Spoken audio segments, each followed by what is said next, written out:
میں پہلے ہی جانتا تھا کہ اس امت میں ایک نبی آنے والا ہے جس کا انتظار ہو رہا ہے، بے شک یہ اسی کا زمانہ ہے۔ آج کا عنوان ہے اب گھر بسایا جائے۔ سیدہ خدیجہ کا تعلق مکہ میں رہنے والے عزت دار گھرانے سے ہے، جہاں حسب و نسب بھی ہے، طہارت اور پاکیزگی کے ساتھ ساتھ دولت بھی۔ سیدہ مکہ میں طاہرہ اور طیبہ کے لقب سے جانی جاتی ہیں۔ آپ کا نسب نامہ کچھ یوں ہے: بنت خویلد، بن اسد، بن عبد العزیٰ، بن قصی۔ سیدہ بھی قریشی ہیں اور ان کا تعلق قبیلہ بنی اسد سے ہے۔ 4 پشت پہلے ان کا نسب نامہ رسول اللہ سے جا ملتا ہے۔ سیدہ خدیجہ کی عمر اس وقت 40 سال ہے۔ سیدہ کی پہلی شادی بنی تیم میں ابی حالہ سے ہوئی۔ ان سے سیدہ کا ایک بیٹا ہے۔ ابی حالہ کی وفات کے بعد سیدہ نے عتیق بن عائد مخزومی سے دوسری شادی کی۔ ان سے سیدہ کی ایک بیٹی ہے جس کا نام ہند ہے۔ عتیق بن عائد بھی وفات پا گئے۔ سیدہ نے اس کے بعد اپنی ساری توجہ کاروباری معاملات پر رکھی ہے۔ سیدہ سے شادی کے لیے بہت سے قریشی سرداروں نے پیغام بھجوائے، لیکن سیدہ خدیجہ انکار کرتی رہی ہیں۔ رسول اللہ صلی اللہ علیہ وآلہ وسلم نے اپنے چچا ابی طالب سے خواہش ظاہر کی ہے کہ وہ ان کی بیٹی فخیتہ بنت ابی طالب یعنی ام ہانی کے ساتھ شادی کرنا چاہتے ہیں۔ چچا نے رسول اللہ سے کہا ہے کہ میں فخیتہ کی شادی اپنے والد کے سسرال بنی مخزوم میں کرنا چاہتا ہوں۔ میں چاہتا ہوں کہ ان کے احسان کا بدلہ دے سکوں جو انہوں نے میری والدہ کی شادی میرے والد سے کر کے ہم پر کیا۔ بیٹا، سخی کی سخاوت کو لوٹانا چاہیے۔ فخیتہ بنت ابی طالب کی شادی حبیرہ مخزومی سے ہوئی۔ فخیتہ ام ہانی کے نام سے مشہور ہیں۔ رسول اللہ کی عمر اب 25 سال ہے۔ آپ جوان ہیں، خوبصورت، طاقتور، شریف اور پاک باز ہیں۔ اگرچہ امیر نہیں مگر سخی ہیں۔ دنیا میں کسی کے شاگرد نہیں مگر ذہین اور عقل مند ہے۔ رسول اللہ کی آنکھیں موٹی موٹی ہیں جن میں سرخ رنگ کے ڈورے ہیں۔ رسول اللہ کا رنگ سفیدی مائل ہے۔ آپ کے دانت نہایت متناسب اور چمکدار سفید ہیں۔ پیشانی چوڑی، ملتی ہوئی ابرو ہیں۔ ناک سیدھی اور متوازن ہے۔ سینہ چوڑا اور پیٹ سیدھا ہے۔ ہاتھ کی ہتھیلیاں دبی ہوئی اور پچکی ہوئی نہیں ہیں۔ پاؤں کے تلوے اتنے بھرپور اور ہموار ہیں کہ زمین پر پاؤں کے نشان ایک جیسے ہوتے ہیں۔ ٹانگیں موٹی نہیں ہیں۔ رسول اللہ کی آواز بڑی میٹھی اور دل میں اتر جانے والی ہے۔ رسول اللہ اتنی آہستگی اور نرمی سے بات کرتے ہیں کہ الفاظ گنے جا سکتے ہیں۔ رسول اللہ کے بال نہ تو گھنگریالے ہیں نہ ہی بالکل سیدھے۔ بال سنورے ہوتے ہیں جو کانوں کی لو اور شانوں کے درمیان تک پہنچتے ہیں۔ داڑھی مکمل اور بھرپور ہے۔ لوگوں کے درمیان بیٹھے ہوں یا کھڑے سب سے نمایاں ہوتے ہیں۔ رسول اللہ تیز چلتے ہیں جیسے کسی ڈھلوان سے اتر رہے ہوں۔ ان ظاہری خوبیوں کے ساتھ باکمال اخلاق، سچا، محترم، با اصول، با اعتماد اور کمال اعتبار والا انسان۔ وعدہ کرے تو اس کو پورا کرے۔ سیدہ خدیجہ کی رسول اللہ سے زندگی بھر کا رشتہ رکھنے کی خواہش عین فطری ہے۔ رسول اللہ سے کاروباری شراکت نے سیدہ خدیجہ کے ذہن میں ایک نہایت اچھے انسان کے لیے جگہ بنا دی ہے۔ سیدہ خدیجہ کبھی کبھار رسول اللہ کو موسمی پھل اور دوسرے تحائف بھیجتی ہیں۔ رسول اللہ کو ملک شام کے تجارتی سفر سے واپس آئے ہوئے 3 مہینے گزر چکے ہیں۔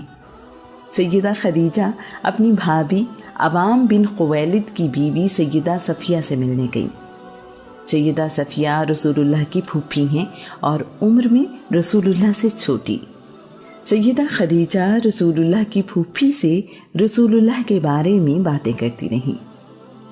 سیدہ صفیہ سے مل کر جو باتیں ان کے علم میں آئیں، ان سے سیدہ خدیجہ کے دل میں رسول اللہ کا احترام اور بھی بڑھ گیا۔ سیدہ سوچتی رہتی ہیں لیکن خود سے شادی کا پیغام بھیجنے کی ہمت نہیں رکھتی۔ ایک دن اپنی قریبی دوست نفیسہ بنت امیہ سے اپنی خواہش کا اظہار کیا۔ نفیسہ نے حامی بھری کہ میں اس سلسلے میں محمد سے بات کرتی ہوں۔ نفیسہ ایک دن رسول اللہ سے ملنے کے لیے آئیں۔ اس کے بعد کیا ہوا، نفیسہ سے سنتے ہیں۔ میں نے رسول اللہ سے کہا، آپ جوان ہیں، ایک اعلیٰ خاندان سے ہیں، معاشرے میں عزت اور اعلیٰ مقام ہے، آپ شادی کیوں نہیں کرتے؟ آپ کے لیے کسی اعلیٰ اور عزت دار خاندان میں شادی بہت آسان ہے۔ رسول اللہ نے جواب دیا، میرے پاس ایک علیحدہ خاندان کی کفالت کے ذرائع نہیں ہیں۔ میں نے کہا، اگر ایک خوبصورت، دولت مند اور اچھے خاندان سے تعلق رکھنے والی شریک حیات مل جائے تو آپ کا جواب کیا ہو؟ رسول اللہ نے پوچھا، آپ کس کے متعلق بات کر رہی ہیں؟ میں نے کہا، خدیجہ بنت خویلد۔ رسول اللہ نے کہا، یہ کیسے ممکن ہے؟ خدیجہ نے بڑے بڑے امیر سرداروں کے رشتوں کو انکار کر دیا ہے، وہ مجھ سے شادی کیوں کریں گی؟ میں نے رسول اللہ سے کہا، یہ بات آپ مجھ پر چھوڑ دیں۔ رسول اللہ نے یقیناً ان باتوں سے اندازہ کر لیا ہوگا کہ نفیسہ سیدہ خدیجہ کی رضامندی کے ساتھ ہی ان کے پاس آئی ہیں۔ نفیسہ خوشی خوشی واپس گئیں اور اپنی دوست کو ساری بات بتائی۔ کچھ دن بعد سیدہ خدیجہ نے رسول اللہ کو اپنے گھر آنے کی دعوت دی ہے۔ رسول اللہ تشریف لے گئے۔ سیدہ اور رسول اللہ کے درمیان گفتگو ہوئی۔ سیدہ پہلے ہی نفیسہ کے ذریعے یہ جان چکی ہیں کہ رسول اللہ اس رشتے سے انکار نہیں کریں گے۔ سیدہ نے رسول اللہ سے کہا، میرے چچا زاد، میں تم سے شادی کرنے کی خواہش اس لیے رکھتی ہوں کہ تم رشتے میں میرے قریبی ہو۔ اپنی قوم میں تمہاری شان بہت بلند ہے، تم سچے اور ایماندار انسان ہو، میں نے معاملات میں تم جیسا اچھا انسان نہیں دیکھا۔ سیدہ نے ادب و احترام سے اپنی خواہش کا اظہار کیا تو رسول اللہ نے یہ رشتہ خوشی سے قبول کر لیا۔ سیدہ نے اس کے بعد رسول اللہ سے کہا، اب آپ اپنے چچا کو ہمارے گھر بھیجیں جو میرے چچا سے میرا رشتہ مانگیں۔ سیدہ خدیجہ کے والد خویلد بن اسد حرب فجار سے پہلے ہی وفات پا چکے ہیں۔ عمر بن اسد سیدہ خدیجہ کے چچا اور ولی ہیں۔ ابی طالب اگلے دن عمر بن اسد سے ملے اور رسول اللہ کے لیے سیدہ خدیجہ کے رشتے کی بات کی۔ رشتہ خوشی خوشی طے پا گیا اور شادی کی تاریخ مقرر کر دی گئی۔ رسول اللہ اپنے تمام چچا اور دوسرے قریشی سرداروں کے ساتھ نکاح کے لیے سیدہ خدیجہ کے گھر گئے۔ سیدہ خدیجہ سے نکاح کے لیے ابی طالب رسول اللہ کے وکیل ہیں۔ ابی طالب نے اس موقع پر خطبہ نکاح پڑھا۔ سب تعریفیں اللہ کے لیے ہیں جس نے ہمیں ابراہیم کی اولاد سے، اسماعیل کی کھیتی سے، ماد کی نسل سے اور مدر کے اصل سے پیدا کیا۔ اس رب نے ہمیں اپنے گھر بیت اللہ کا پاسبان بنایا، ہمیں ایک ایسا گھر دیا جس کا حج کیا جاتا ہے اور ایک ایسا حرم بخشا جہاں امن ہے، ہمیں لوگوں کا حکمران مقرر کیا۔ اللہ کی تعریف کے بعد میرے بھتیجے محمد بن عبداللہ کا موازنہ اس دنیا کے بڑے سے بڑے آدمی سے کیا جائے تو یقیناً محمد کا پلڑا بھاری ہوگا۔ اگر میرا بھتیجا مالدار نہیں تو کیا ہوا؟ مال ایک ڈھلنے والا سایہ اور بدل جانے والی چیز ہے۔ محمد جس کی رشتہ داری کو تم سب لوگ خوب جانتے ہو، اس نے خدیجہ بنت خویلد کا رشتہ مانگا ہے۔ خدا کی قسم مستقبل میں محمد کی شان بڑی بلند ہوگی، اس کی قدر و منزلت بہت زیادہ ہوگی۔ ابی طالب کے بعد سیدہ خدیجہ کی طرف سے ان کے چچا زاد بھائی ورقہ بن نوفل کھڑے ہوئے اور خطبہ دیا۔ سب تعریفیں اللہ کے لیے ہیں جس نے ہمیں عزتوں اور انعامات سے نوازا ہے، جس کا ذکر آپ ابی طالب نے کیا ہے۔ ہمیں اللہ کریم نے برتری دی جس کا ذکر آپ نے کیا ہے۔ ہم سارے عرب کے سردار ہیں اور ان کو راستہ دکھانے والے ہیں۔ ہمارے قبیلے کا کوئی فرد ان باتوں سے انکار نہیں کرتا، کوئی شخص بھی آپ کی فضیلت کا انکار نہیں کرتا۔ ہم آپ کے خاندان سے تعلق جوڑنے کا بہت شوق رکھتے ہیں۔ خاندان قریش، گواہ رہنا کہ میں نے خدیجہ بنت خویلد کا نکاح محمد بن عبداللہ سے کر دیا ہے۔ عرب کی تہذیب میں بیان کیا جا چکا ہے کہ عورتوں کی شادی کے لیے ولی کا راضی ہونا ضروری تھا۔ ابی طالب کی خواہش پر سیدہ خدیجہ کے چچا عمر بن اسد نے اس تقریب میں اعلان کیا، قبائل قریش، گواہ رہنا کہ میں نے خدیجہ بنت خویلد کا نکاح محمد بن عبداللہ کے ساتھ کر دیا ہے۔ اس پر قریش کے سردار گواہ مقرر ہوئے ہیں۔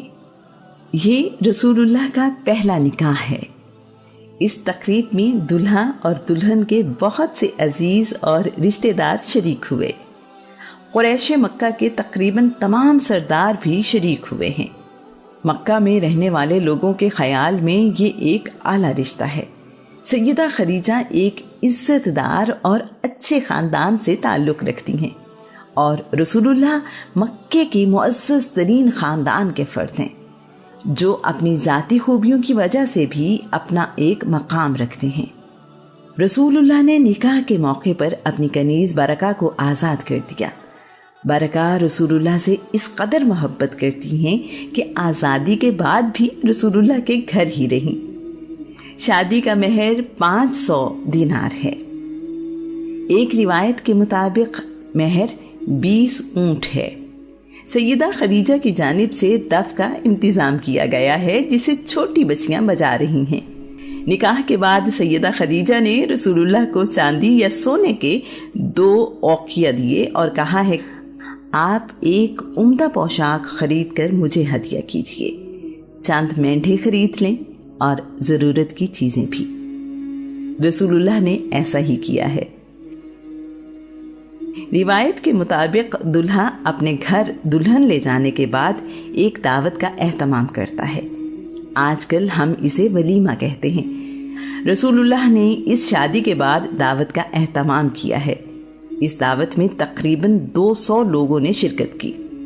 2 اونٹ ذبح کر کے کھانا بنایا گیا ہے۔ رسول اللہ صلی اللہ علیہ وآلہ وسلم کچھ دن سیدہ خدیجہ کے ساتھ ابی طالب کے گھر پر ہی رہے۔ اس کے بعد رسول اللہ نے سیدہ خدیجہ کے گھر میں رہائش اختیار کر لی ہے۔ کچھ عرصے بعد حلیمہ سعدیہ مکہ آئیں اور رسول اللہ سے ملی۔